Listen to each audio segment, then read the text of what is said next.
বাংলাদেশে যারা গ্রাম এরিয়াতে থাকে তাদের জন্য বিদেশ হচ্ছে একটা ফিতনা।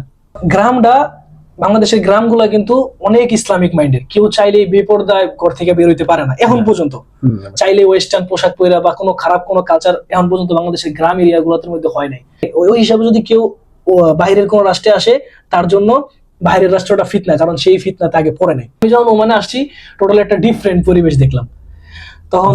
আর অর্থাৎ গাজীপুরের তুলনায় বেটার একটা মানে পরিবেশ পাইছি আর কি। গাজীপুরের তুলনায় সুন্দর বলতে কেমন ব্যাপারটা? এক হচ্ছে খোলামেলা চালচলনটা নাই, দ্বিতীয়ত হচ্ছে যে এখানের মানুষ কখনো, আমার মনে হয় না আমি কখনো দেখছি একটা মানুষ একটা মানুষের সাথে ওপেনলি ফাইট করছে বা কিছু একটা বিষয় নিয়ে বা রাগারাগি করছে বা উচ্চ স্বরে কথা বলছে। তাদের ভিতরে যে একটা নম্রতা, ভদ্রতা, একজন একজনের প্রতি রেসপেক্ট, মানে এটা আমার ভিতরে খুব বেশি মানে আকর্ষণ করছে।